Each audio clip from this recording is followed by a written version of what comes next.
ముఖ్యంగా ఈ అల్లములో ఉండే యాంటీ ఇన్ఫ్లమేటరీ ప్రాపర్టీస్ కూడా చాలా బాగా జీర్ణకోశంలో హాని కలిగించే చెడ్డ సూక్ష్మజీవులు పెరగకుండా రక్షించడానికి కూడా అవి బాగా ఉపయోగపడతాయి. ఈ జింజరాల్ అనే కెమికల్స్ కూడా ఎట్లా ఉపయోగపడుతుందంటే గ్యాస్ట్రిక్ ఎంప్టీయింగ్ బాగా త్వరగా జరిగేటట్టు చేస్తుందట.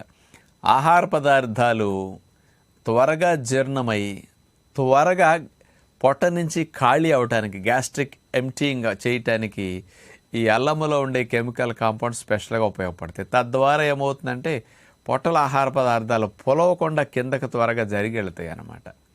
గ్యాస్ట్రిక్ ఎంప్టీయింగ్ స్పీడ్గా ఉండటం వల్ల పొట్ట బ్లోటింగ్ రావటం కానీ, భుక్తాయాసం కానీ, త్రేన్పులు కానీ, గ్యాసెస్ ఇట్లాంటివన్నీ బాగా తగ్గుతాయి అన్నమాట.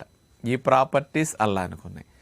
అల్లములో ఉండే ఇతర కెమికల్ కాంపౌండ్స్ డైజెస్టివ్ జ్యూసెస్ని, పొట్టలో ఆహారాన్ని అరిగించడానికి ఉత్పత్తి ఎంజైమ్స్ని బాగా ప్రేరేపించడానికి అద్భుతంగా ఉపయోగపడతాయి.